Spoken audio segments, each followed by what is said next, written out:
يسألونك ماذا أحل لهم قل أحل لكم الطيبات وما علمتم من الجوارح مكلبين تعلمونهن مما علمكم الله فكلوا مما أمسكن عليكم واذكروا اسم الله عليه واتقوا الله إن الله سريع الحساب۔ اے حبیب، تم سے پوچھتے ہیں کہ ان کے لیے کیا حلال ہوا؟ تم فرما دو کہ حلال کی گئی تمہارے لیے پاک چیزیں اور ان شکاری جانوروں کا شکار جنہیں تم نے شکار پر دوڑاتے ہوئے شکار کرنا سکھا دیا ہے۔ تم انہیں وہ سکھاتے ہو جس کی اللہ نے تمہیں تعلیم دی ہے، تو اس میں سے کھاؤ جو وہ شکار کر کے تمہارے لیے روک دیں، اور شکاری جانور کو چھوڑتے وقت اس پر اللہ کا نام لو اور اللہ سے ڈرتے رہو، بے شک اللہ بہت جلد حساب لینے والا ہے۔ یہ آیت حضرت عدی بن حاتم اور حضرت زید رضی اللہ تعالیٰ عنہما کے حق میں نازل ہوئی، جن کا نام سرکار دو عالم صلی اللہ علیہ وآلہ وسلم نے زید الخیر رکھا تھا۔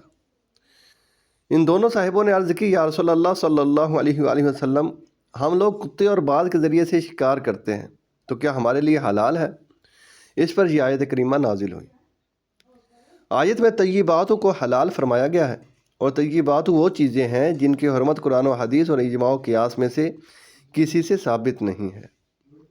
ایک قول یہ بھی ہے کہ طیبات وہ چیزیں ہیں جن کو سلیم الطبع لوگ پسند کرتے ہیں، اور خبیث وہ چیزیں ہیں جن سے سلیم طبیعتیں نفرت کرتی ہیں۔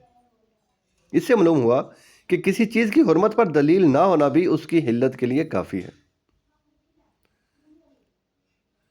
شکاری جانوروں سے کیا ہوا شکار بھی حلال ہے، خواہ وہ شکاری جانور درندوں میں سے ہوں جیسے کتے اور چیتے کا شکار، یا شکاری جانور کا تعلق پرندوں سے ہو جیسے شکرے، باز، شہین وغیرہ کے شکار۔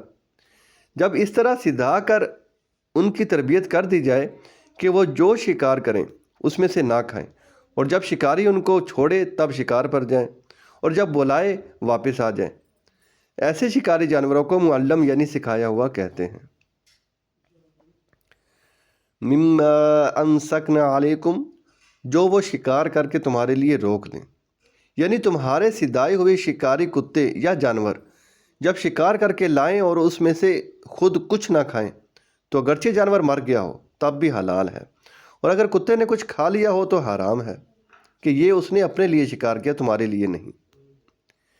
آیت سے جو معلوم ہوتا ہے اس کا خلاصہ یہ ہے کہ جس شخص نے کتا یا شکرا وغیرہ کوئی شکاری جانور شکار پر چھوڑا تو اس کا شکار چند شرطوں سے حلال ہے۔ نمبر 1، شکاری جانور مسلمان یا کتابی کا ہو اور سکھایا ہوا ہو۔ نمبر 2، اس نے شکار کو زخم لگا کر مارا ہو۔ نمبر 3، شکاری جانور بسم اللہ اللہ اکبر کہہ کر چھوڑا گیا ہو۔ نمبر 4، اگر شکاری کے پاس شکار زندہ پہنچا ہو تو اس کو بسم اللہ اللہ اکبر کہہ کر ذبح کرے۔ اگر ان شرطوں میں سے کوئی شرط نہ پائی گئی تو حلال نہ ہوگا۔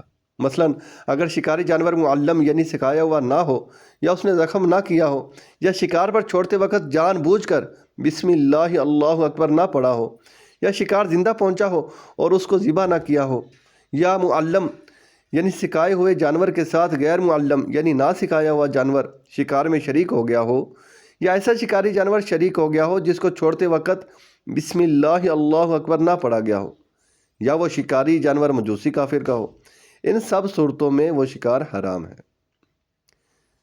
تیر سے شکار کرنے کا بھی یہی حکم ہے۔ اگر بسم اللہ اللہ اکبر کہہ کر تیر مارا اور اس سے شکار مجروح یعنی زخمی ہو کر مر گیا تو حلال ہے، اور اگر نہ مرا تو دوبارہ اس کو بسم اللہ اللہ اکبر پڑھ کر ذبح کریں۔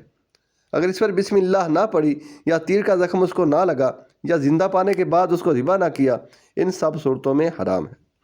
شکار کے مسائل کی مزید تفصیل کے لیے بہار شریعت حصہ 17 کا مطالعہ فرمائیں۔